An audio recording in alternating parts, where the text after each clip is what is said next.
Sure. Of course, let's move it there.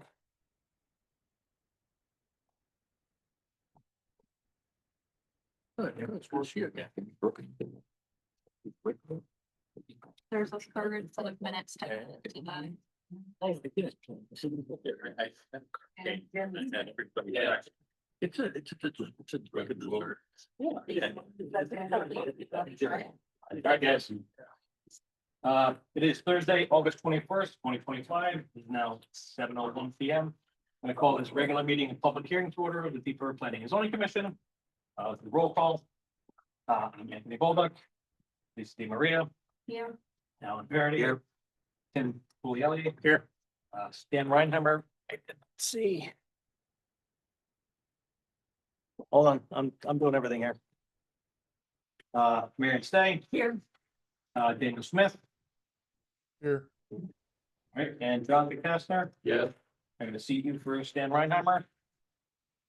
And I need a motion to amend the agenda tonight to add item C under approval minutes. We need to add the special meeting of the Planning and Zone Commission and Board of Selectmen, August 6th, 2025 minutes. Second, thank you. You're all in favor? Aye. Assuming no one opposed. Thank you. All right, on to item 2, audience citizens. Citizens may address the commission on items that are not on the agenda. Looks like we got a pretty full audience here. Anyone? All right. George? I noticed that the liquor commission sign was put up in front of the lace factory. I was wondering if anybody from either the commission or the new owners have come to P&T for some of that. So answer that. The answer is no. I just found out about the liquor permit application today as well. So it's something that I have to follow up on when I'm back in the town hall on Monday, because I'm only here on Mondays and Mondays. But yeah, no, that was not something that I was aware of until today either. Yeah, I found out yesterday. On that, can you explain the protocol on how that all works? So this particular case is a combination of what's permitted in the zoning regulations and what's permitted in the special permit for any kind of food or drink. Serving of any kind of food or drink comes with permission from zoning, also health department. There's different things that go into it. There is also, though, a state level permit that must be applied for. So the state level permit just sent notice of that application. But it has not, it didn't go through anything within the town regulatory bodies yet. So I don't know if they were planning on giving us something to look at, but based on the zone, it's not permitted. So I have to tell them that they'll have to withdraw. What's typically the order of that submittal if someone applies for food or liquor? Right, we're looking into the order of how it's supposed to be applied for. Yeah, usually it would be the other way around. Usually you would get your local approvals first and then apply for the state. But I don't know. So the question is whether there's a dependency or can they be pursued in parallel? Because as I understand it, they would need both approvals. Yeah, they would need both. But they may not be interrelated. You know what I mean? To get one, to get the next. Right. And we deal with that with our own building official. Yes. Yeah. No, and I do think, I've gotten, for example, the state, so when somebody applies for a liquor permit at the state, they usually check off like the types of uses that they're gonna have at the location. So I did once get a call from the state as an example for somebody who checked off every single box, including adult entertainment. And so I did get a call from the state that was like, hi, I just thought I'd make sure, do they have approval for this use? And I was like, no. And they're like, okay, good to know. So there are some times where the state will contact us during the process, but usually only if something looks like a red flag. But based on the fact that it took kind of that extenuating circumstance, I assume, because I haven't done the state process myself, that they don't ask for evidence of any local approvals. I think it can run concurrently. I think the norm usually is you do the local approvals first, but it can, in theory, like they don't ask for evidence of the local approval. So, like I said, I just also found out about it. I made sure that there wasn't something that would hit my desk that I didn't see, but there has not been, so. So how does that work with the commission as far as an application? So like she said, she's gonna have to address it on Monday, send them a letter saying that, you know, it's not allowed in that zone, it's not part of your special permit, so. Can't move forward. So that would be for anybody like in town, if they open up a restaurant, they have to go through the same process. Same process. Yeah, so anyone who serves liquor has to do the liquor permitting process, yeah. Okay. And, yeah, in the zoning regulations, there's like, that's why there's the food and drink, and I think the Harbor District doesn't allow it at all. You can come in for another special exception, but it wasn't part of what they applied. Gotcha. So the previous owners were allowed to do that because, They could have catering, they can't have on-site liquor, and they have a kitchen that was for dry storage only and for catering, for bringing hot food. They Really? Yeah. couldn't cook on site. Yeah, I will say, so the one quote unquote loophole that, and this is from my days of running a community space, is that there's a building and a business can have a liquor permit that you can then serve alcohol on site as that business. The one kind of workaround that is used, and not workaround, but like the alternative that happens, and this is what would happen if like you have a wedding in your backyard, for example. It's the same thing where you hire a bartender who has their own license as a bartender. So I assume that that is That's, what's happening, because that's, my friends got married in their parents' backyard last year, and that's what they did. So there's also, you can hire a bartender who has a license to serve as in their own entity, but it's not the same thing as the business itself having that liquor permit. thank you for the explanation. Thank you. okay. Anybody else against the citizens? I have a couple of questions. One is, what's the situation with the crash facility in Flatwood Park? That it's still an ongoing court case, so. It's still in Can't give you- litigation. You can't give you much more of an update on that. Well, it kind of segues into some concerns that I have. I've lived in this town 40 years. Probably I've lived in this town longer than most of you on the board, other than Jonathan. And I've watched a lot of things happen in this town. One of them was that the zoning board kind of overlooked, or zoning enforcement overlooked what was going on down there. We're faced with a lawsuit with what's going on with the lace factory down there, and things that were not done according to Hoyle, as far as I understand from the letter that was presented to this board recently. And then I saw a school get rushed through that didn't meet the town's own ordinances for minimum lot size or setbacks, and that got hammered through. And no one on the zoning board ever mentioned the zoning ordinances for a school, yet we changed the entire zone to allow for a school in a commercial district. And prior to that, even changed the garage property for commercial use, which then got folded into that property and is no longer going to be commercial because that's all part of the school as well. So I watched that. Now, a year or so ago, about a year and a half, 2 years ago, we had Ashland Farms selling coffee down the street from me in what had been the Deep River Farms farm store. So I kind of have a question of what in the heck is a farm store? Because we have a farm store across the street. At least they call themselves Cumberland Farms. They even sell gasoline. Okay.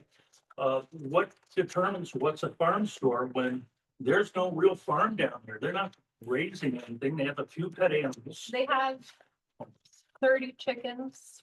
I was gonna let him go. even though You it's can't- On the agenda.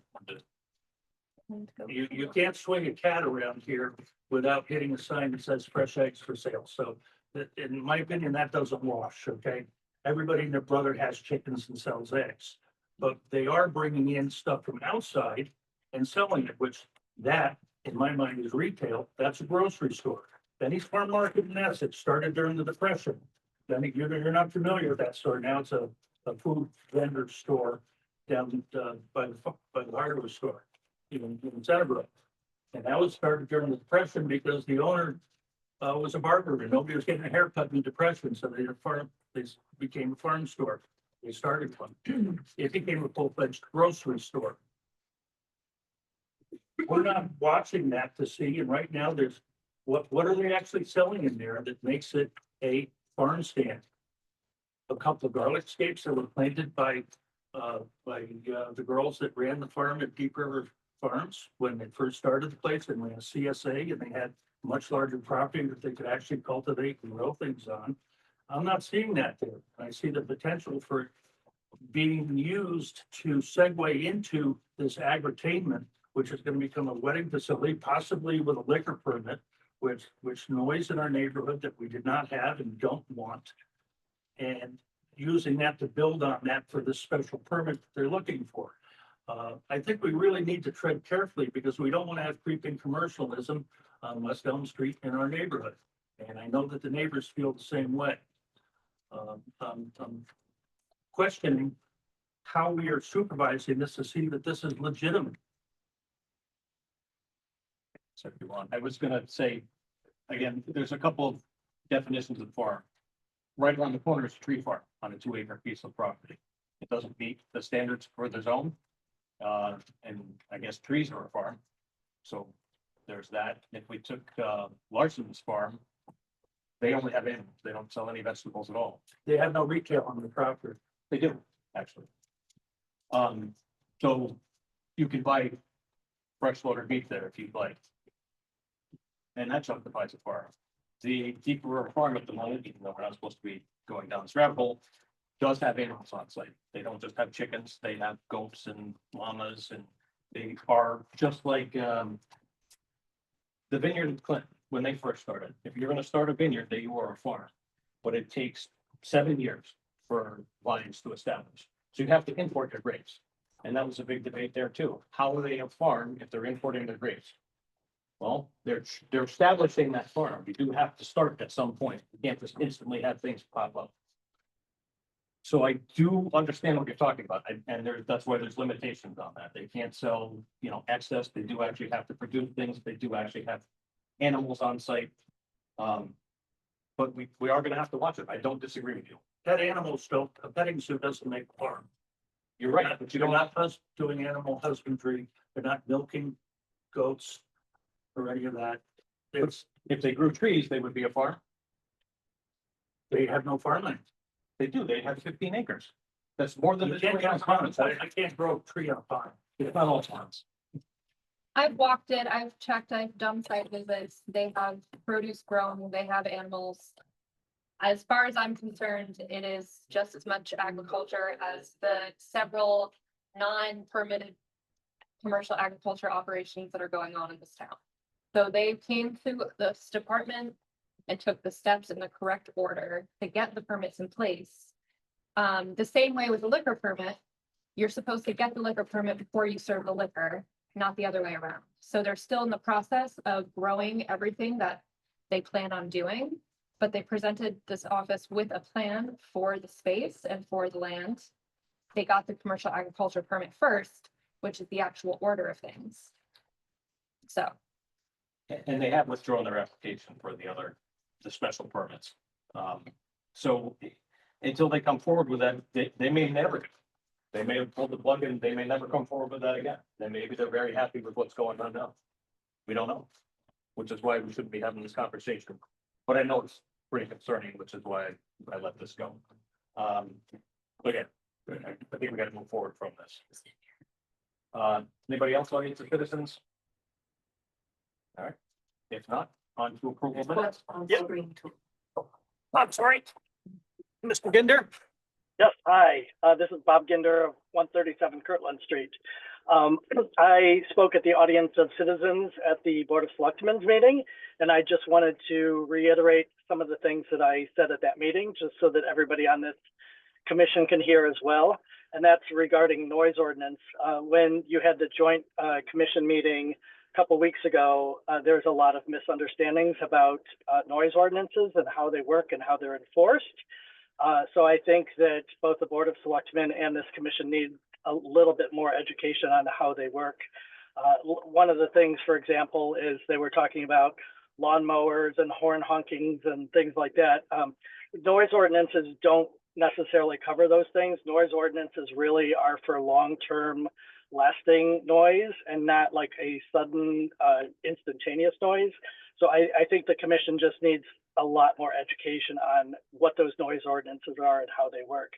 The other thing is regarding spending money on equipment to enforce noise ordinances. Noise ordinances do not have to have decibel levels. They can, but you could write a noise ordinance that is completely void of any specific decibel level. And whether or not we have a local town ordinance for that or a zoning ordinance for that, the police are still required to enforce it, because if we don't have one, the state still has one. So you have to make those same evaluations and enforce it regardless of whether the town has a noise ordinance or it just reverts to the state. So I just wanted to point those things out. The other thing is the state ordinances are really geared towards cities like Stamford, New Haven, Bridgeport, Hartford, places like that. We are not those places. So that's why towns such as ours do have local ordinances, because they make those ordinances stricter than what the state level has, because the state really is based on the general population of the entire state and not small communities like ours. So I just ask that everybody read my email that I sent to you, and also to educate yourselves a little bit more on noise ordinances and how they work and how they're enforced. Thank you. And I guess before moving forward, anybody else online? Sorry, I had my back to the camera. All right. Only, I might add one suggestion for noise ordinance, but that would be an engine brake prohibition in the town of Deep River. I think Mike would agree with me that the blasting Jake brakes going by his place. And certainly in the rest of the town, our speed limit in the town is 35 miles an hour, no matter where you are. There's no realistic need for any truck to use engine braking in the vicinity of our town. It creates excessive noise and is a quality of life issue. Well, that, I do agree. Anybody else? All right, on to approval minutes. Item A, July 17, 2025 is a list of motion. Assuming you guys all went through this. If so, looking for motion to approve. Still moved. Second. Second. All in favor? Aye. Anybody opposed? Right. On to item B, July 17th, 2025 regular meeting minutes. Same thing, you guys all read through this, with Mr. Coaster. So looking for a motion to approve. So moved. Second. Second. All in favor? Aye. All right, we got one more. Special meeting of the Planning and Zoning Commission and the Board of Selectmen, August 6th, 2025. You guys all read this? If so, looking for a motion. So moved. All right, all second. All right, all in favor? Aye. Any opposed? Okay, and that's what the Board of Selectmen to move that also. Okay, on to public hearing. Item A, presentation of the amended Deep River Planning Conservation and Development.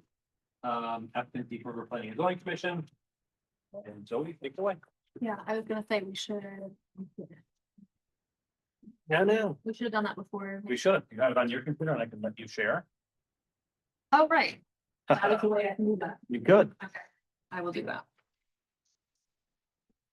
Put that right back. I got you.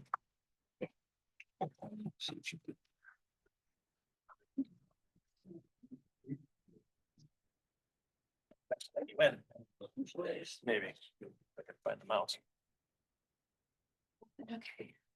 Now hopefully there's some good feedback. Oh.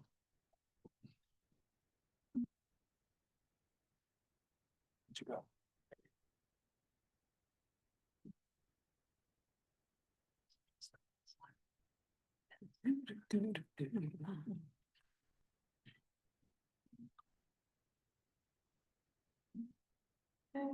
So.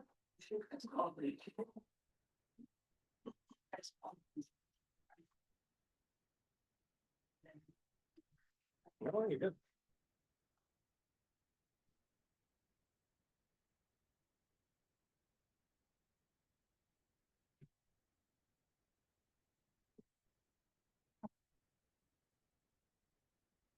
So we do have a few folks that are here that I don't think have necessarily been in the room for prior POCD meetings. So just a quick kind of show of hands, would you like me to go through the whole document if you have not been to the prior POCD meetings, or are you comfortable with just feedback with those who have been part of the conversation? Because I can do either way, so. Word for word. Yeah, I'll read everything, all 69 pages of it. No, thank you. No, I would just kind of scroll through and give a general. If that is, because I think we have maybe 4 or 5 people here, but if not, I don't know, thumbs up if you'd like that, thumbs down if you're fine with just moving on. You don't count, you've been in all the meetings.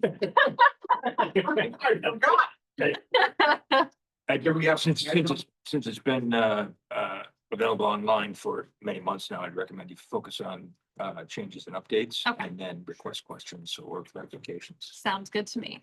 Just wanted to make sure I gave the option. Okay, I'm gonna share my screen. And I'll start with general feedback from the commission and other POCD committee members. And then I have a few things that I want to open up for more specific discussion questions for the group. But I'll start with general. So the share button wasn't on it when it was small.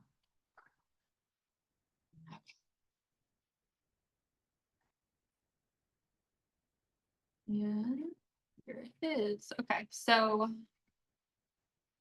I'm sharing on this screen. Oh, is it not? Is it as big as it gets? I'm actually gonna get my other laptop out to take notes so that I look like a crazy person.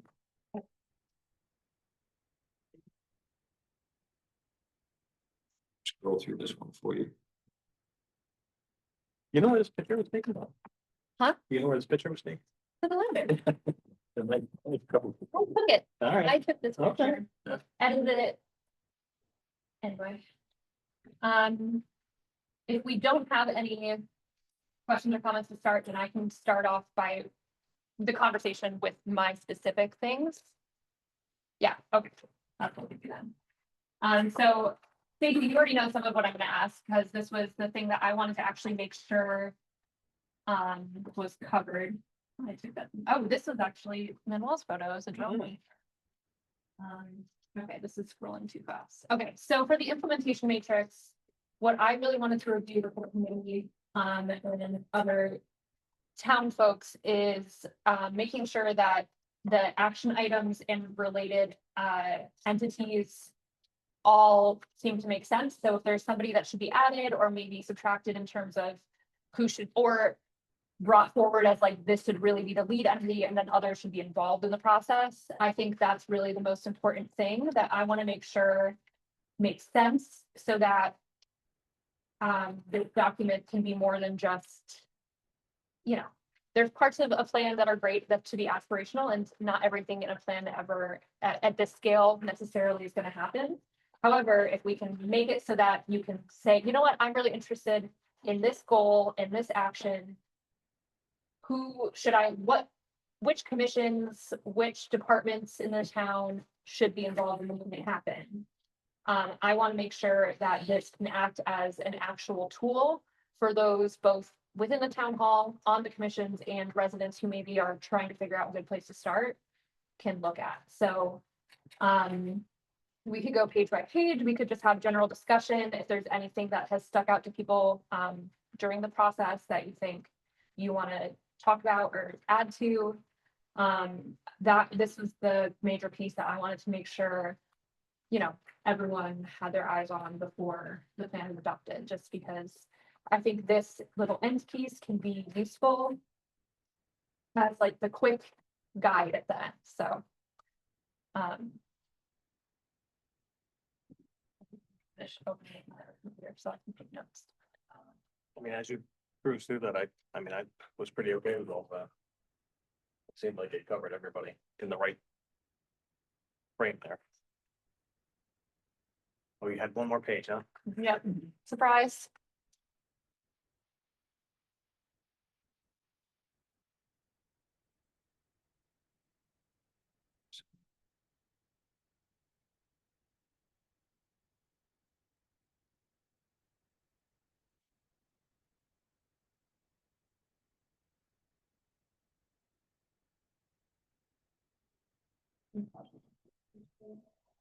See, you had the last one there. I would add the Conservation Commission on that one. Oh, yeah. See, that's why I need another set of eyes.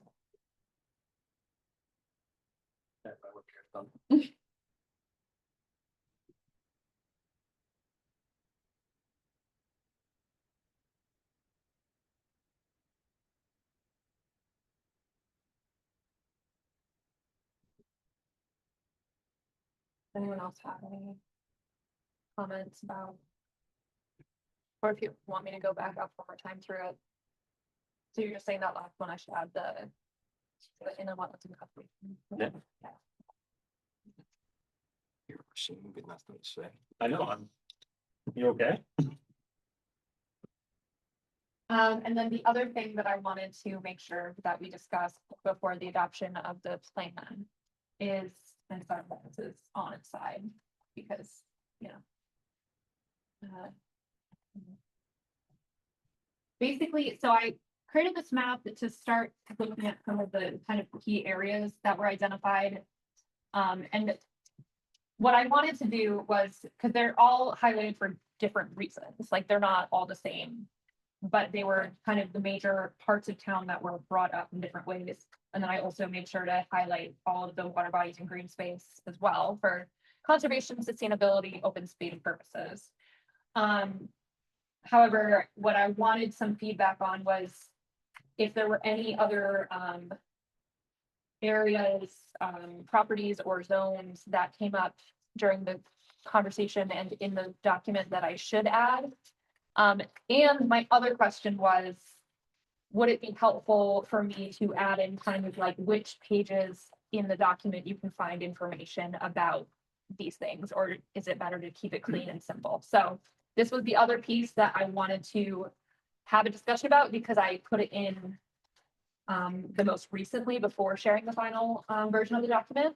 And so part of it was just to contextualize like all of the big conversations into a map. But it's not, I think that, you know, there's room for more. So I wanted to have a conversation about it though, and not just make the final call on how to do it. 2 comments. Yes. One of the goals was to identify and look at how we can expand the municipal properties. And with that comes the properties that are owned by the Region 4 district that are excessive, if some of us are gonna be honest about this. So I don't know if you highlight those on the map. So the municipal, for and like all the school. yeah, well, just all the municipal properties and all those Region 4 properties. And then the other thing I was gonna say is it gonna be a huge pain for you to go back through and go, all these things are on these different pages? Like, is it gonna be another like month of this? No, no. Okay, I I, didn't know if you're gonna go like every page that was mentioned on page 12, 17, 52. well, I would do it for any of the goals, but you know what? I'm sure there's a more efficient way to do this that I don't know about, but I already did it once through to do it for all of these. So, Easy enough. Okay, you know, I don't care. If it would be a helpful thing to do, I'll do it might be. it. So don't worry about that. But yeah, I think the municipal, because that was one of the goals in there. Region 4 properties. And page numbers for where you can find information. Just Region 4 property, what about the elementary school? Yeah, all of municipal and Region 4. And that was already on there. Because municipal are. Yeah. The interesting thing. Oh, yeah, and I did add the elementary school, the town hall area. It's, this one did catch my eye because this is an incredible summary of the work because you're identifying, they're not necessarily assets. And that was the only thing that I might Oh, yeah. disagree with. They're not necessarily assets, but they're opportunity zones. Yes. Because each of these has potential issues, but also potential opportunity. So I think kind of with this graphic summarized the big issues without. Should we say opportunity areas, just because zones are a little too specific in this? I'm fine, and I'm not, I'm just suggesting No, I think opportunity that's I think is that's a fair, these are areas of interest. Yeah. That can really create change in the town of Deep River, and in fact, they will. So they necessarily need to be highlighted this way, so I thought this was exceptional. Do we have this land trust property, is that or covered by municipality or? Is that? So the land, so there is a map earlier on in the thing that, in the plan that highlights all of the current, land trust property as well as the, land trust, future acquisition map, or I think it's like what they would like to be able to acquire. For this one, I kind of just kept it to just general green and open space, just because if I put too much onto it, then it becomes less useful to look at, so.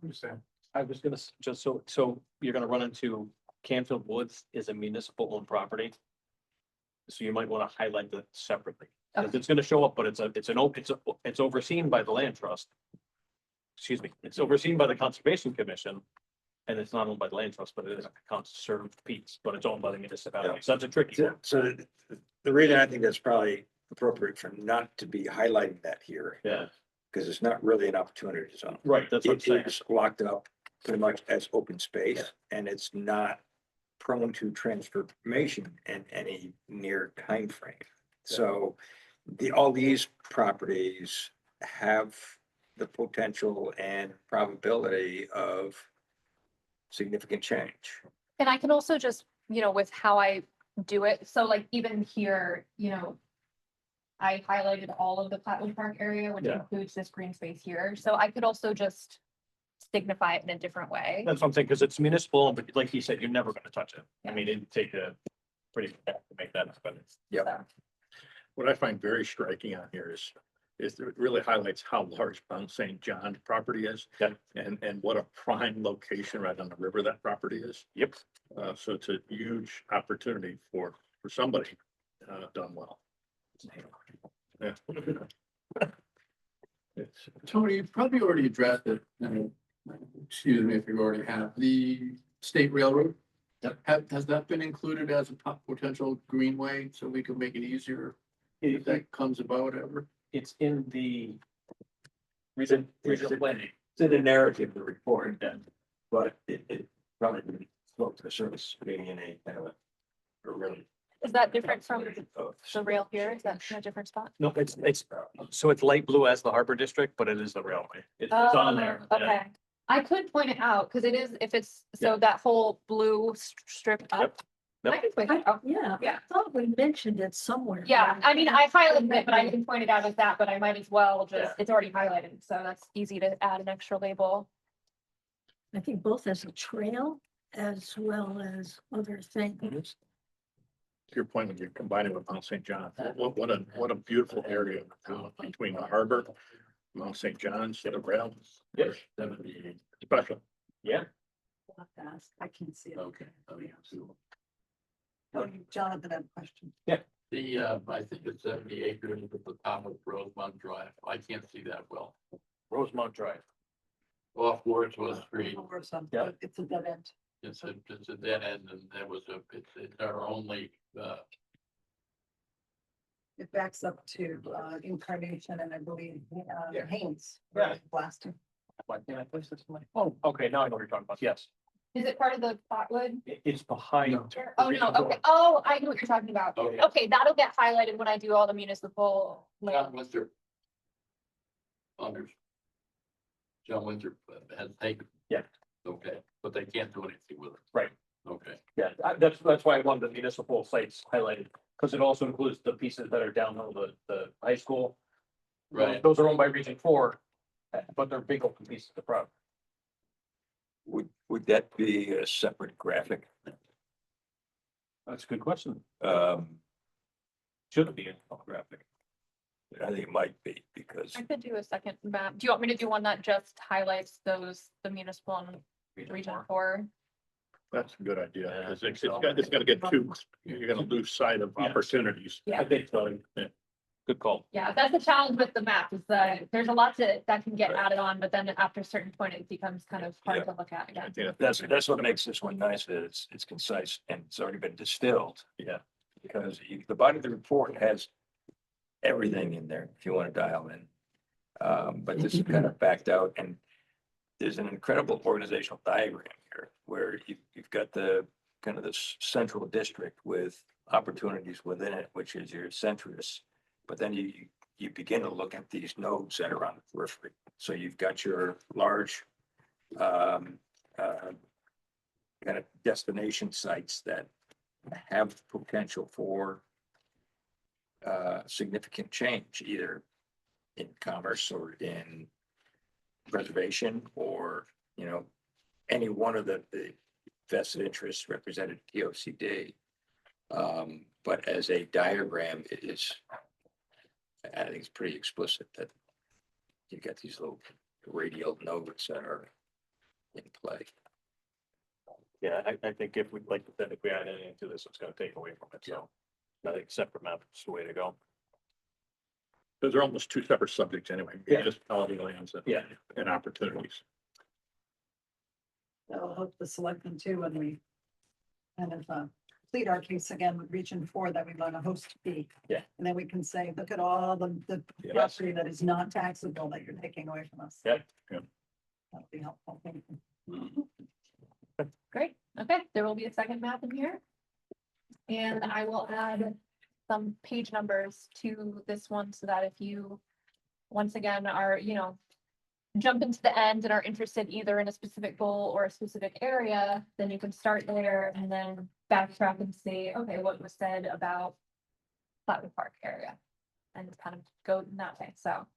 At least then, you know, there's a few different ways to come at the document to find, to use it in the way that serves the purpose that you want to use it for. So there's a lot in here. But you know, which can be great and a little bit daunting if you don't know where to start, or if you're trying to start somewhere very simple. So okay, so those were the two things that I wanted to make sure I covered with the group. Now that there's been a little bit of time to think, I just want to see if there's any other kind of anything else before we kind of finalize these pieces, and I run spell check for the 7th time.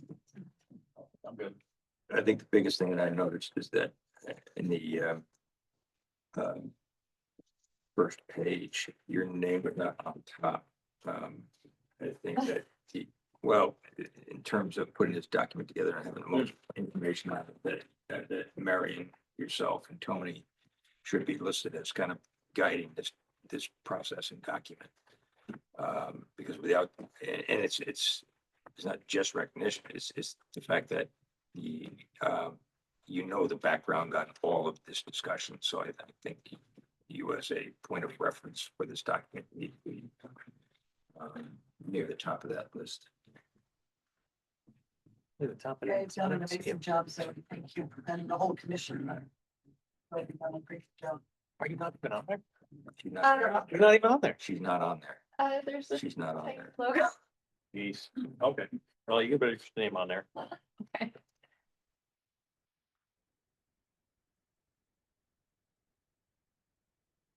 All right, so if that's it for this, do we close this public hearing, or do you want to keep it open one more month so she can add the map? I mean, we can always discuss it at the next meeting and have it added as an addendum. Yeah, so you could choose to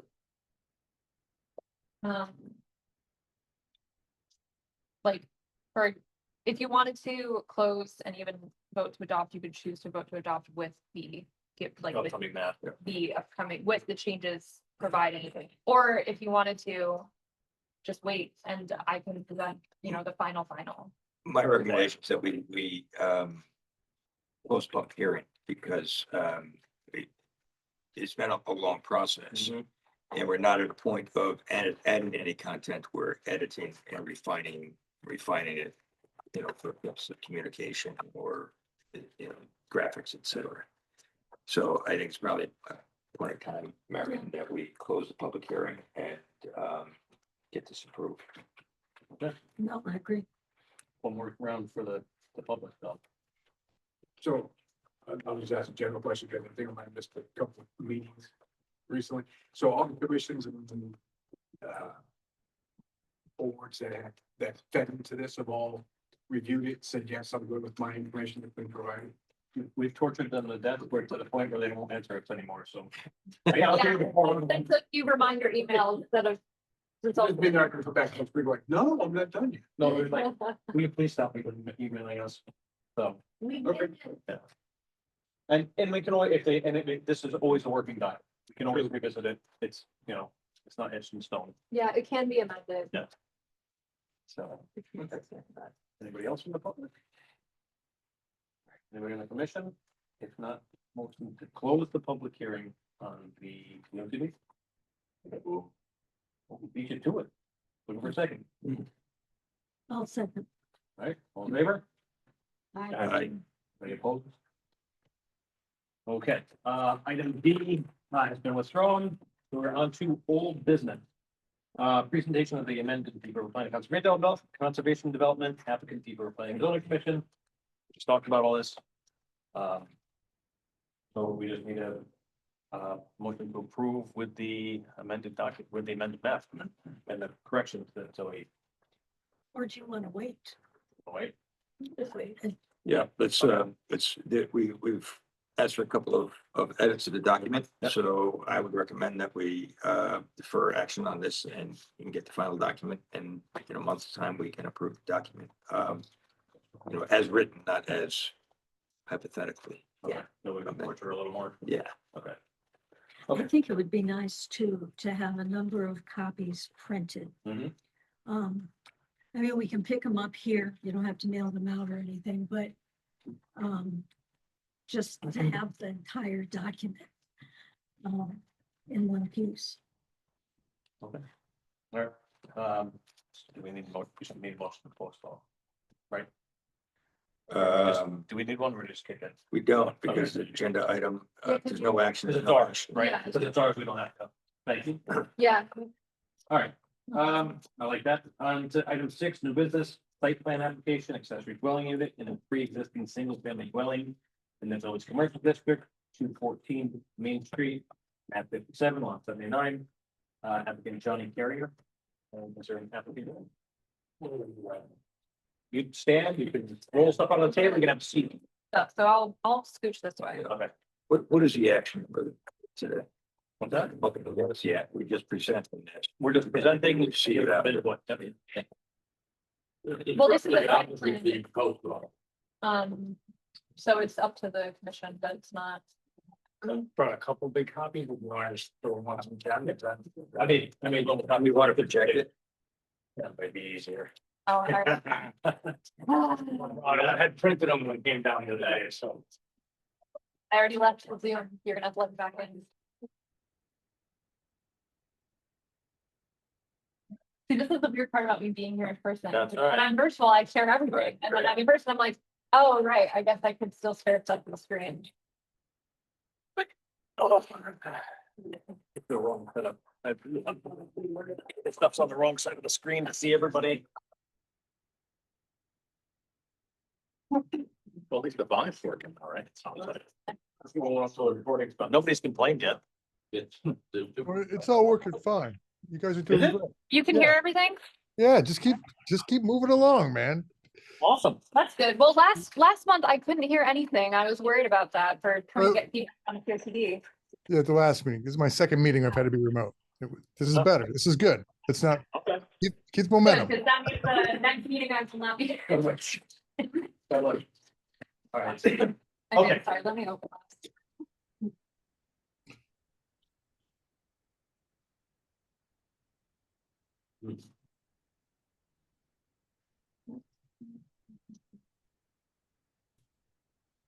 I'm opening first before I do this screen share, so that's easier that way. Yeah.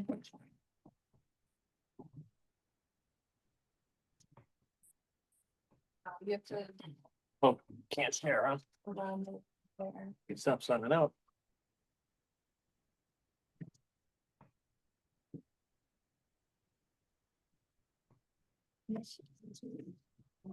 Okay, here we go.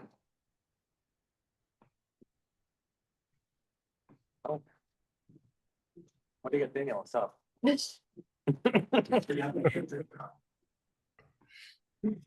Okay, Ready when you are. Good evening. Good evening, ladies and gentlemen, commission. My name is Johnny Carrier. I'm an owner of Carrier Residential and an office is based in Plainville, Connecticut. I'm here tonight to talk about 214 Main Street, which is too far from here. You already said it on the onset, but it's lot 79. It's 1.19 acres and the home was built in 1823. I purchased it with my company or my partners about 3 months ago. And it is standing as I bought it, which is the house is pretty much fully gutted. The chimney was removed, the stone is kind of laying in the back pile. The rear patio surface has been removed, but none of the old walls that are around it are still there. The porch on the left side was taken out. And there's existing water and sewer that are stubbed in it with electrical and gas as well. My intent is to remodel the home. I just did something similar in Glastonbury where I took a 1760s house and kind of brought it back to life. Going through my extensive years of construction, the siding is kind of modern, the windows are modern, even though there's a couple of single panes in the back. They've got grill patterns that don't fit at that time and era. The windows, the roofing, the siding, pretty much all gone. And a lot of even the front door pediment, they just went around it with J-channel. Not how I would do it. So I did look at the structure. I'm also a licensed engineer. My studies were in structure. So I looked at the inside structure of the old home and it's in fairly decent shape. More worried about the roofing usually. That's where the water and the rot usually get in after that time. But it looked pretty good. In essence, I'd be building a little bit of a skeleton within the house to kind of reinforce it. But what's there would remain. With the exception of a little bit in the basement, just because of the kind of the water on the foundation, that kind of stuff. I did bring some photos. If you guys are interested in seeing them, to pass them around, I have probably 80 of them. Somewhere on the outside, you've seen it, but some of you have probably not been inside. So I could pass them out if you want to page through them to take a look, just to kind of see what I'm seeing. And they're not all the same, but they're basically, you get the gist of it. Some are in the foundation. My first visit to the property was actually in February during that cold spell. The fire department had to go and plug the water from flooding the basement continuously. Yeah. So obviously, after investigating this a little bit more and bringing the water out, I was able to get some pictures of the actual water tanks and the stuff that's down there. So with that, trying to bring the house back to life. I did a lot of online research. I probably spent 8 or 9 hours total myself looking through, trying to find historical photos of the house because what's there isn't what was originally built. And I had some questions on what was the grill pattern, what were the size of the windows, was the porch actually there on the side back in the 1800s? And I wasn't able to find it. So I did meet with Rhonda Forstall, the Hebrew Historical Society. What she had was basically what I was able to find online. So it's kind of a dead end from that aspect, but she did give me a name of Cynthia Stannard, who was someone that I think either lived there or had family that lived there. I've reached out to her a couple of times. I was successful in contacting with her a couple of weeks ago, and she did tell me that she was going to do her best to try to find some photos, maybe albums or something that she has. I haven't gotten anything back from her. I don't want to, poke too many times because I've asked for a favor of looking through old records and things like that. If I'm able to get those, that would be great because I may alter a couple of little things on this for that. If I'm not able to do that, I would keep it white. The window sizes would have to stay the same by code, but I would go back to things that were put in at that time. So there would be 12/12 windows. Things like the overhang, some of the trim details that you would see. And there's some that are up there. So some of it may be either not original or replaced to be close to original. So I would kind of bring it back to life in a way that people have seen it over the last 50 years, let's say, but with materials that aren't vinyl or siding, something more of a hardy that mimics wood or things like that. The reason I'm here tonight is because it is a single family and I'm asking to do an ADU. and your regulations require me to come and get a site plan approval. As you can see from the site plan, on the, I could probably point, but that side porch has been removed. The back patio is there. I'm looking to remove the bulkhead because that is in bad shape. And just kind of replace it with a kind of an entry stair that would give me access to the basement, and would actually give me access to the second floor as well. And if you zoom in, I kind of colored it in there. It's about 8.5 by 15 on the back. So it'd be within the footprint of that existing bulkhead and much less than the patio. So I'm not changing the footprint at all. I am proposing to do, new porches for each of the floors. But I did shrink it a little bit, but if I can get reference of the photos, that porch being there back in the original house, then I would expand that back to replace what was there. Right now, there's nothing. It's been completely removed. I did reach out to the wetlands person, Bruce Driscoll. I do have a letter that says that there's no wetlands or floodplains from the GIS anywhere near the property. And then my last reach out was to Dan Batt on the design advisory board. It's probably premature because I really need approval from this board before I can actually pull a permit and go through that process. But in all fairness, I only reached out a couple days ago, so I haven't received anything back. I basically put in written form kind of what I just talked about on the house itself.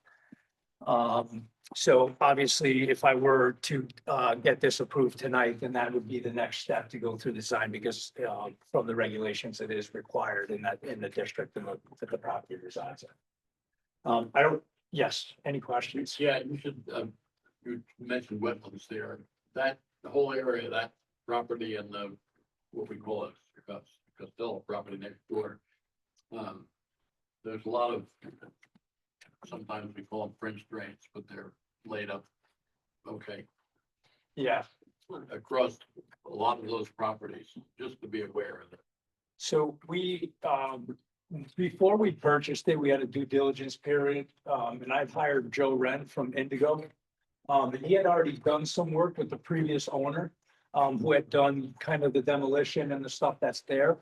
And we basically went through and kind of took a look at where the water's coming from, because during heavy rain events, there's some flooding in that back left corner. A lot of that's coming from the church parking lot. There's a very undersized, small drain in there that kind of crosses without an easement. There's some stuff that has to be worked on at one point, I'm sure, but right now, we're just looking at the house, and the house is actually on the high spot. And with the existing stubs, there's no reason to go into Main Street. Right now, everything's being serviced and is there. It's just been either disconnected or tapped off. The only thing that's still actually in active use is the electric meter. And when I went there a couple of weeks ago, someone had kind of pulled it and left it on the ground, and it's sitting exposed, which I don't love.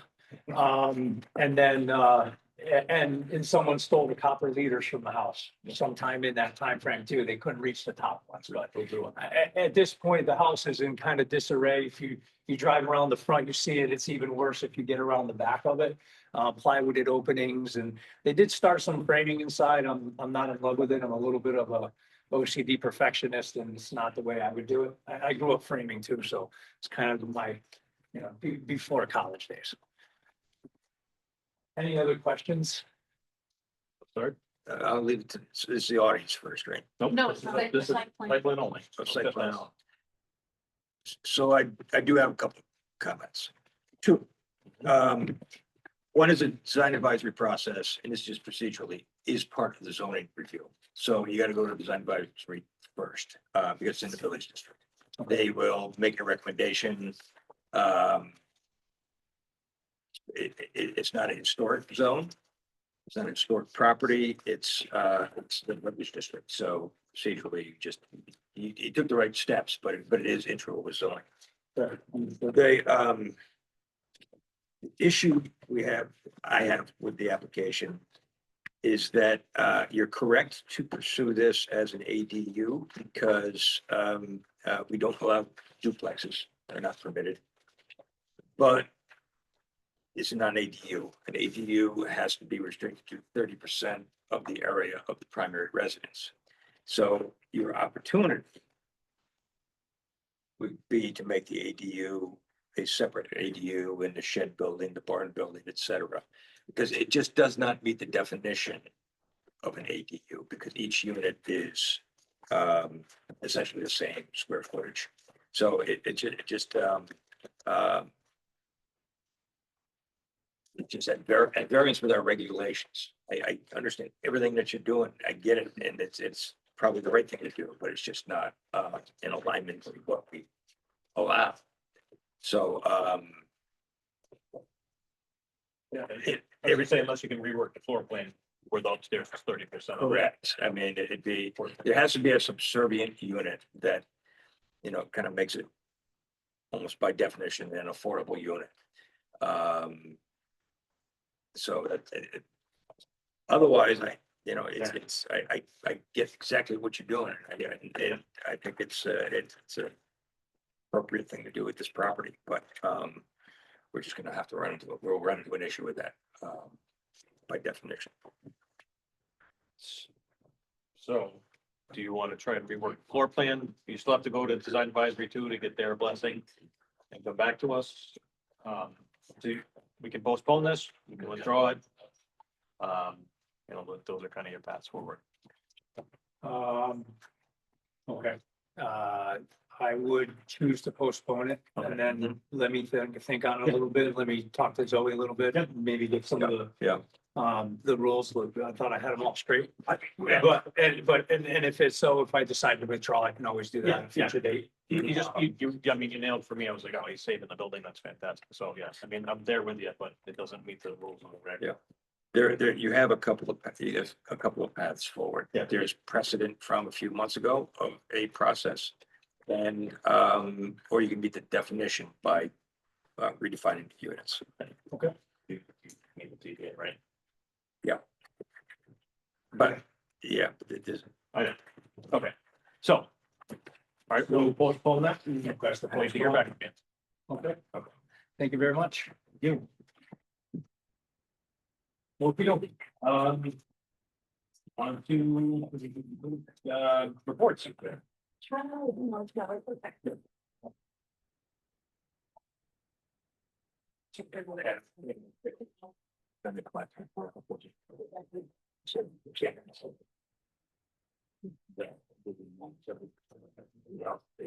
It's 30%.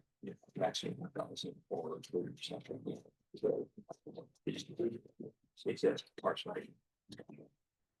To change the.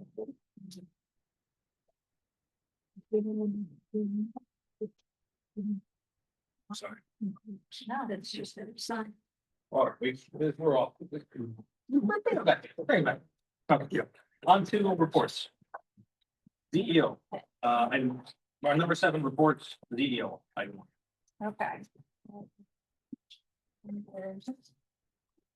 Good night. Thank you. Thank you. Okay.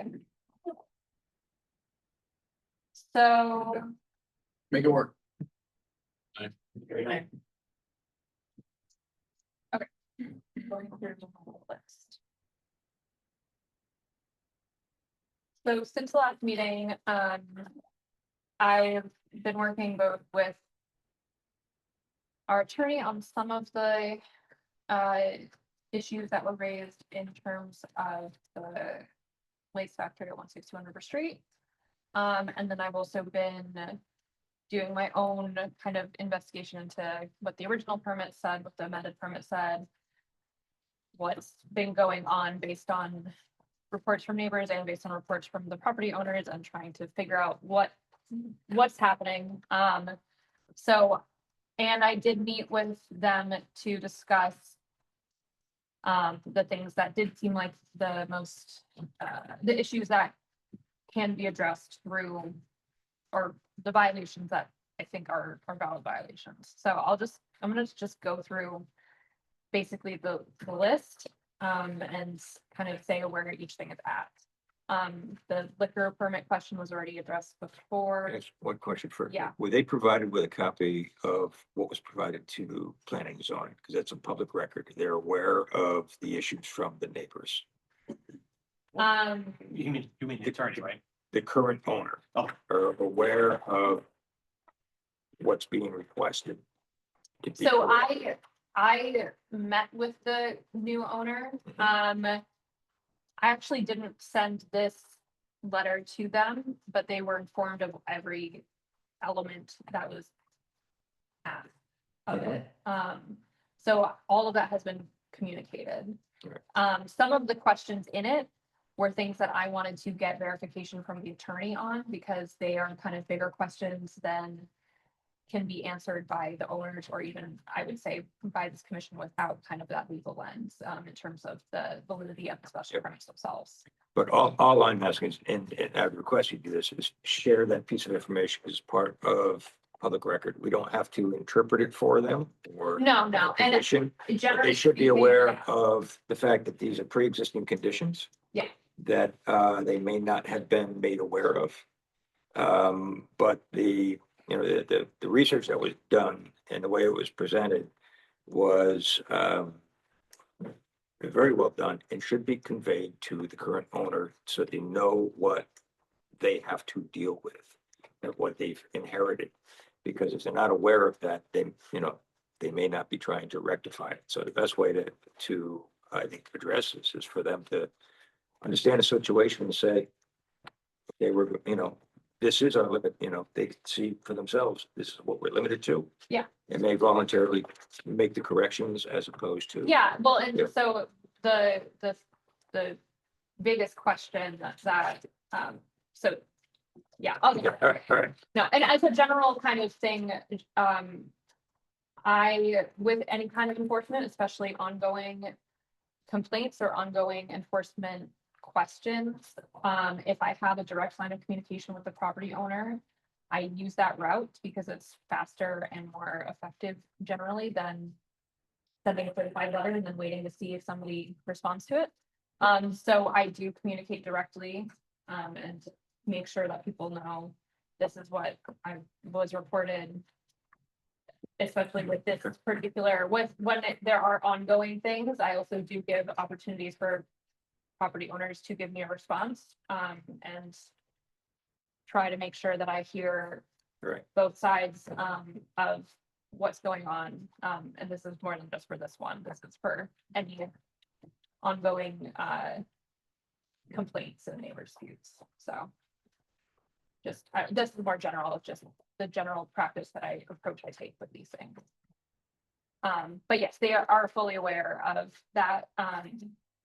Although I'll have to reach out again with some of the, so, that was not I guess my point is that on my radar. they've inherited this, so we have to assume that perhaps they were not aware that they purchased this property and it is non-compliant. Yeah. And now they're in a situation to handle that, so just making them aware as opposed to putting them on notice, I think would be the first step. Yeah, absolutely. Okay, so I'm gonna go down the list. The first kind of major things were the question of the validity of the permits themselves. And so this was the one that I wanted to get attorney feedback on because I don't really think that, there's legal implications to how to act on this regardless. So, I have to pull up Ken's email. Do you remember how he said it? I don't. Sorry. I have There's a lot like a of- bunch of notes. One moment. Essentially, and that's a different one. Are we talking the ability for the special permit?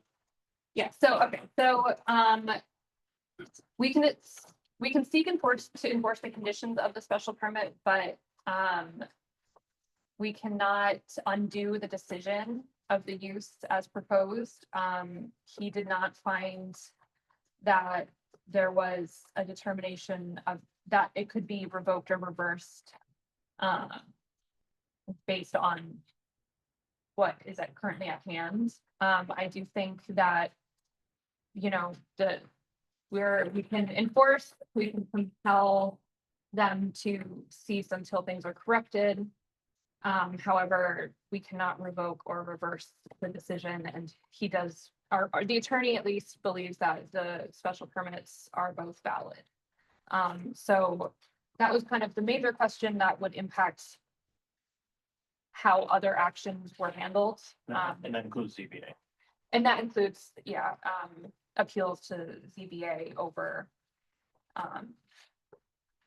either of the permits. Can I request that the actual special permit that was approved or on record is included with the materials that are provided to the commission on the site? They're both in the OneDrive. They're not in the, I created a folder with a bunch of stuff in it because I was doing research and trying to make sure, but that it's not on the, Okay. Okay. yeah, I'll put it. I can actually copy paste it in right now. I appreciate that. The old and the new, or the amended. Yeah, so. And I'll just add it, I'll just create a folder. Okay, so. That was kind of the major question in terms of the validity of the permits themselves.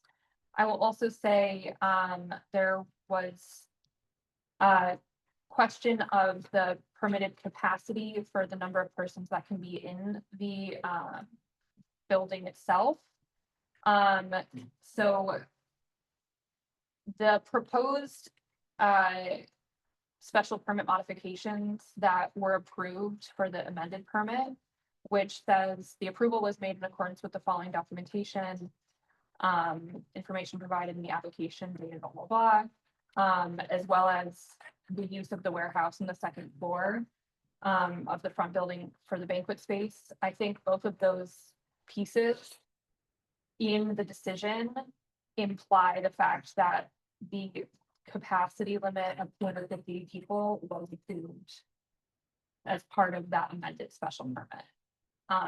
I think that, and I can, I'll share the language.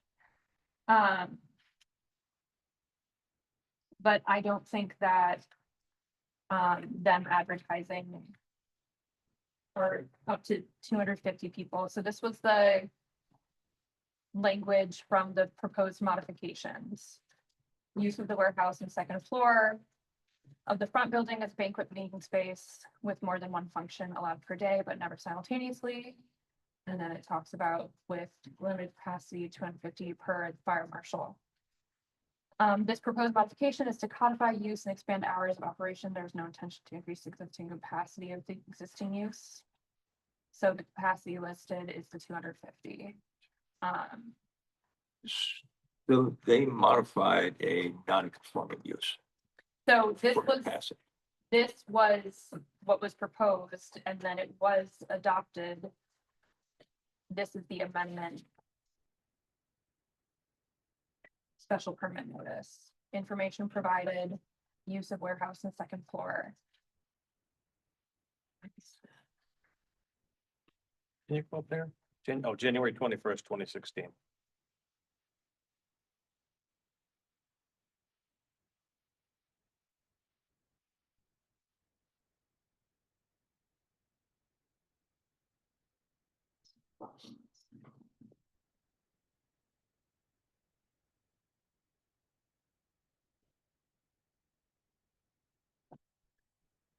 So the capacity and occupancy is a building code issue, not a zoning issue. Is that in place? Did we have anything from the building official that says that capacity is used? And I'm not asking, I'm not putting in a spot, but that would be a requirement for that use. Is that the facility has to be compliant, which means construction type, egress, all of those items need to be met. That use and occupancy is not only covered by zoning, but by building code. That would be a, yeah, that would be a building So, enforcement. And We need to have, again, somebody has to have a record of that. It's not an issue for zoning, but it is for that use. Yeah, well, so the thing that I wanted to just point out is that I do believe, based on the fact that the approval was made in accordance with the information provided, that would include the 250 as per Deep River Fire Marshal.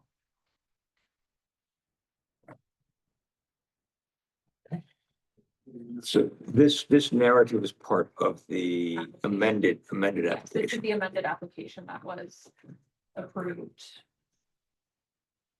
February 2016. And approved by the commission as a special permit. An amendment to the special permit.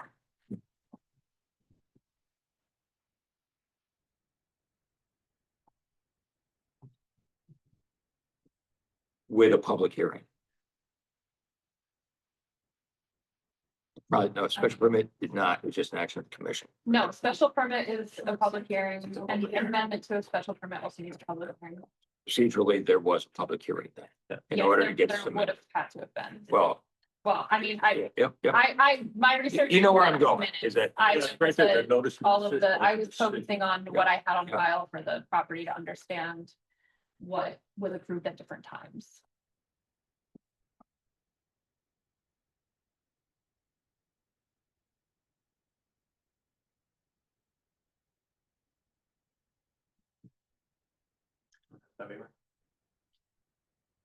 Yes. Well, it's February 2nd. It was dated February 2nd, so maybe check the January. It's in January of 2016.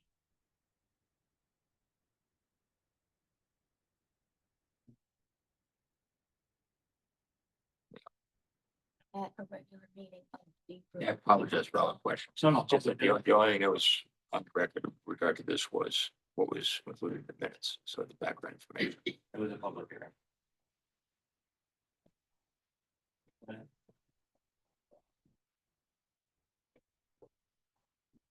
That's January 21st right there. Just looking at the wrong date. You and I were not here.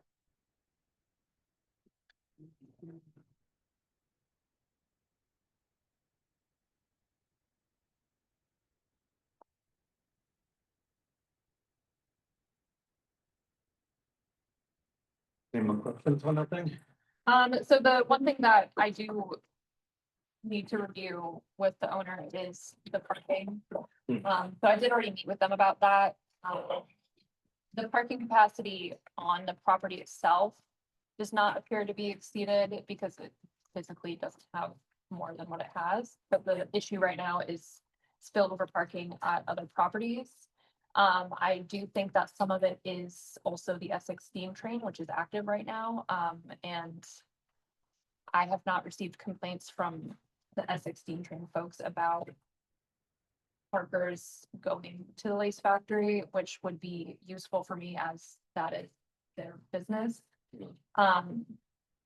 So, and there's a little bit of deciphering there that like, if it's another business that's going on at the same time, because the train does run for at least part of the same overlap of hours. I don't find that to be compelling. The parts that I do find to be compelling are the spillover parking happening at the residential property as well as. So that is an issue. And so they're talking about figuring out shuttling if necessary. And I'm gonna circle back to that conversation with them. And when I also have the liquor permit conversation. But really the biggest issue that I think is of zoning violation and zoning purview is the parking.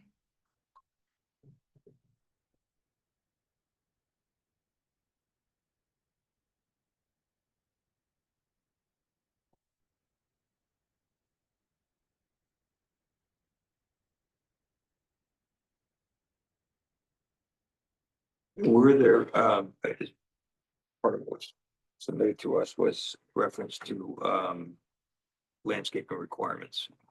And, we do make requirements for mitigation of sightlines and noise, et cetera, with barriers, and it's always subjective. They say, well, you know, put in a line of shrubs.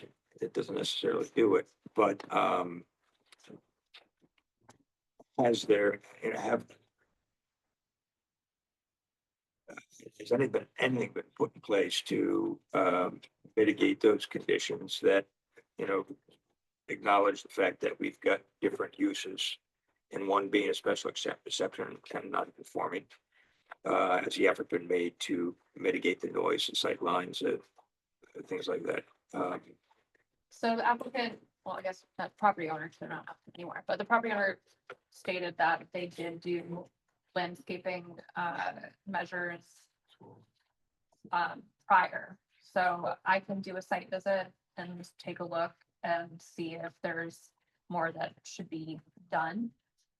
They did claim that they had done that previously. And I mean, this was what approved originally in 08, so I don't know, just in general, beyond just this one property, how the commission wants to deal with long-term landscaping issues and how to ensure that, you know, if a property falls out of compliance with a landscaping condition of a site plan from 10 years ago, 15 years ago, et cetera. I think it's a matter of not them just saying something's been done. I think it's an assessment as to what has been done. Does it work? Does it meet the intent? Not a matter of we've done something that, Yeah. we can say we've done it. Yeah. Check. Well, and so I'm glad we're having this conversation because this is an issue I actually have in another town I work in about the intent versus the specificity on a site plan for landscaping in particular.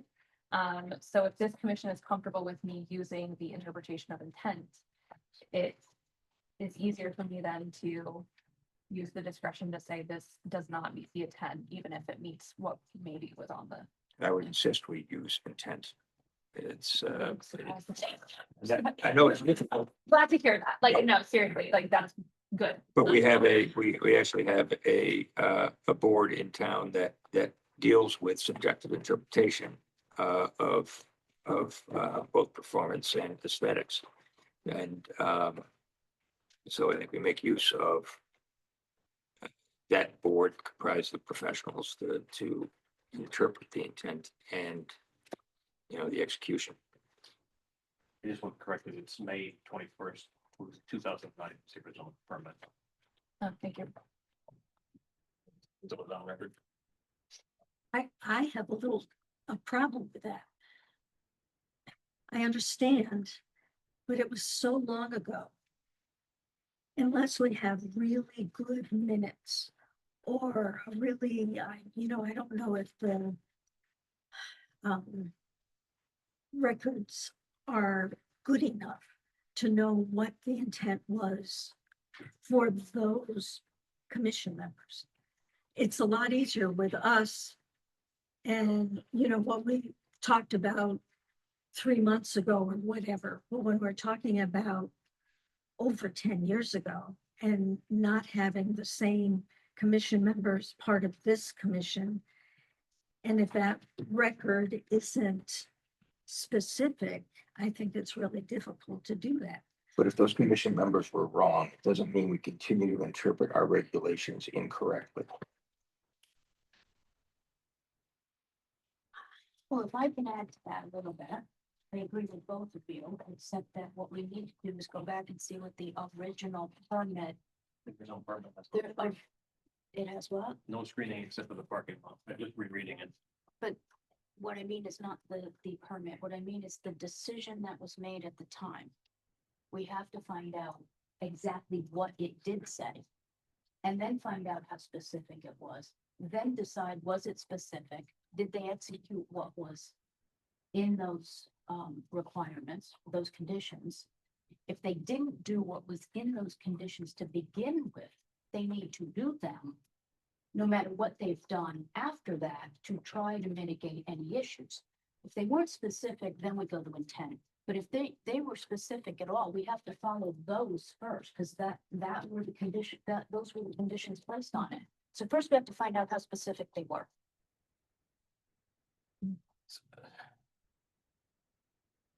So you can only go by what was voted on, and the vote is the is the record, right? So the the conditions of approval were 1, 2, 3, A and B.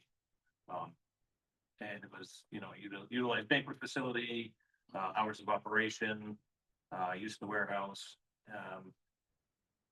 and the site plan. So we'd have to get the site plan with the correct date to see if there's anything on there, because they actually very thankfully use the actual site plan. So we do need a copy of that.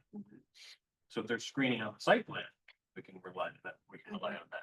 So the uses that were requested were specifically identified for use within the building. Yes. So outside of the building, none of those uses are permitted.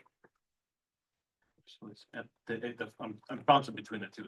And I asked the question only because Yeah. we don't have it in front So of us there's to no read it. special exception certificate done that was filed on the records? For both. Oh, there are. Yeah, that's, I'm reading the two of them. There's an additional lighting.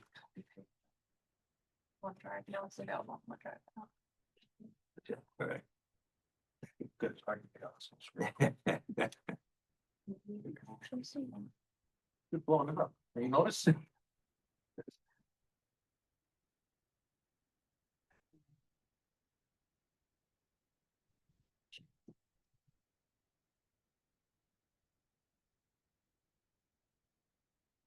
Is that's under, It's, I believe it's called the says Lace Factory, if you go out. I can also drop it into the current meeting folder. so if I were to follow the treatment, could I go back to public hearings, Deep River? Yep. Got it, thank you.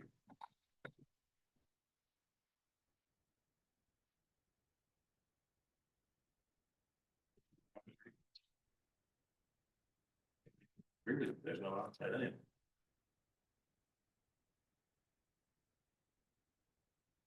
But the music shall end at 10 PM. What time do you divide? Snowy County was close. Somebody was trying to get it. Yeah, it's like the government's name. Add in the folder, oh. I can see if I can find that. I think I might have to do more digging for that one. The boxes? In the 15 boxes I have in my office. Planning and zoning boxes? There.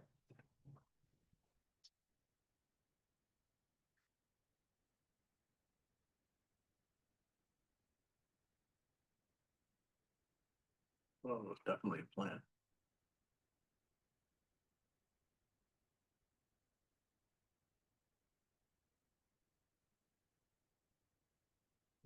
I'm gonna go back. This is trickier than. I agree with you. It says 2 evidence received at the public hearing. Well, what evidence is that? Supporting documentation.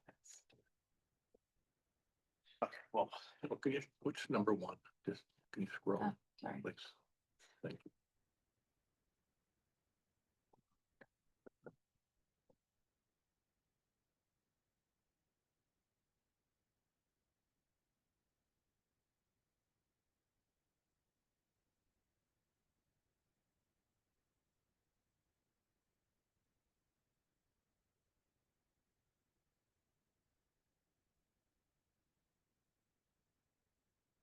Back then, did this need to go through Gateway? Gateway zone. You would think it would have had to, right, because of the looks and there was changes to the outside. Maybe that's part of the evidence. Yeah, no, it's, it was general evidence. Maybe we can ask if they have records. It's not gonna, that won't reverse any decision, so. No. No, just for No, No, clarity. this will just be to gauge Yeah. what. Like they may have the site plan in their folder. Yeah, I'm sure we have it upstairs. There's just boxes and stuff. We need the site plan and we need the regulations from Yeah. that plan. Yep, actually, those in print. You did? I did. Look here. I did. Back when we printed everything, put them on a shelf like Daniel used to do. Oh, yeah, can I accept those? So I don't think- I was gonna throw them. Yeah, you can have them. And upon conditions, the site plan, the regs. Right. There, we can go to intent if that was not spelled out, but we have to go by that first. Okay, so we got some more digging to do. Yeah, and I think it's important because we've had other situations where we have been very explicit about what's permitted outside on site, especially when it comes to live music or amplified music, especially when adjacent to a residential zone. We've got precedent of this, and we just, it's a something that is necessary to be explicit in the application. If you intend to have outdoor activity that has more impact on your butters than an indoor activity. Yeah. So I'd also like to say that the only thing that I was wondering about intent for actually specifically, at least for my purposes, was with this, the screening question. Just because I've dealt with the issue where, for example, you know, someone will have a site plan that shows the planting of 10 trees and they're just, you know, 10 circles next to each other. But in reality, you can't actually plant 10 trees that close to each other on the given plot of land shown. So it ends up being half of that. And then I have literally gotten complaints that it doesn't follow a site plan, when that's just like, if you want to actually grow a healthy tree correctly. And so in the reverse of that, there's a scenario where it says, well, this is what we're going to do for screening. And maybe somebody does that, but it doesn't actually fulfill the purpose of the screening. And so I've dealt with both ways of that being an issue, where it's being taken too literally in a sense where it's just not realistic, and it's being taken too literally in the sense where it doesn't actually fulfill the intent. And so my concern with the intent was more really specific to that landscaping issue or question. So that's kind of my question to the commission, both in this and in general. So. Well, since we're gonna be working on the regulations anyway, I think requirement for anything that is next to a residential zone should have a landscaping plan. I think there should be a regulation. I think Clinton has that. I think it's a great regulation. So, Yeah. and because we're, like you said, we're running into it more often than not. You need buffers. And we, like you said, So, and again, it goes back, that's why I say intent is important, Yeah. because we weren't asking for, you know, a rope, you know, everybody, or whatever. We're asking for an acoustic and visual barrier. Yeah. And maybe a planting is an acoustic barrier in 3 years and for 10 years, but once they're mature, it's a canopy. And so I think it's important that what was asked for was not a planting or install something day one, was to have an acoustic or visual barrier. And, you know, it's especially with a, you know, potential change in the pattern of use. It's got to be clear that that's maintained. That is part of the operations. Part in the maintenance of it is essential to the continued permit. so. Dig. So yeah, more homework. Okay. Anything else on the CEO one? I mean, Anything that we should, any action we need?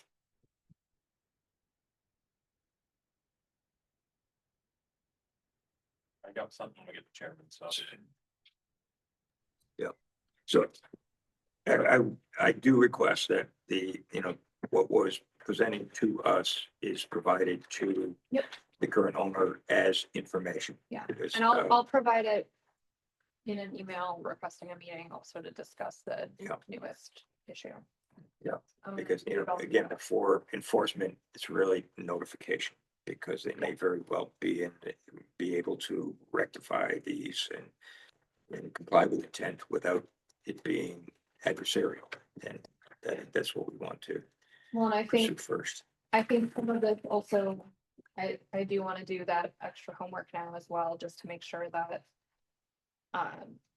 with new ownership, if there is something that needs to be followed from the original special permit that we're missing because we don't have that original site plan right now, or want to look at the amended site plan, this is the opportunity to bring things to the attention that may have been forgotten with time previously.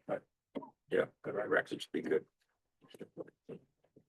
Thank you. So, I will let you off the hook on the POCD. I don't think we have to do anything with that because we talked about that tonight. Attorney, we've harassed them a lot. Yeah, I've been harassing our attorney about a lot of stuff. I'll give more updates when I have more updates, basically. All right, Chairman, the only thing I was gonna mention was the fine schedule. We discussed that in May. We never approved it. We're gonna do more research about fees. Alan had a great point that we shouldn't limit it to, it's $100 fine, and that just becomes, part of our operations. You're like, all right, I'm just gonna do what I want anyway, because it's only an extra $100. So I think there was some background research there, so. I don't have anything else for that. Budget? Nothing yet. Those are coming. River Cog Housing Committee. Daniel? Oh, that meeting was canceled, so nothing to Oh, report. God. All right. Easy peasy. You know what? You just reminded me of something. I want to go back to chairman for a second. We also still need an alternate for the RPT committee. So we need a volunteer. Thank you. Somebody that can back Daniel up. They're pretty easy meetings. Okay. We might have found somebody. I don't, no. We were volunteering. No, it's fine. That's a song, isn't it? Retail stores. Even so, no, let's check. Well, it's easy because the planning committee's canceled this month. So they wouldn't have to start until, the planning committee is canceled this month. So Yeah. they wouldn't actually have to start until September, last week of September. Yeah. Okay, all right. So you are, I always mix this one up. Are you the planning and zoning representative or are you the select representative? As I remember, I'm planning and zoning representative, and so we actually need one appointed by the selectmen. Well, that's not you guys. Or I can be the selectmen and we can appoint a new one. I don't really care. Yeah, I mean, you're there already. Why drag you out? So I think we're in good shape. Awesome. Okay, payment of bills. You got ours. Yeah. Anyone? Payment, no bills? Thank God. All right, on to adjournment. Need one to adjourn? And move. Open for a second. Second. All right, all in favor? Aye. Okay, awesome. Thank you, guys. Thank you. Thank you, guys. Everybody have a good night. Bye-bye.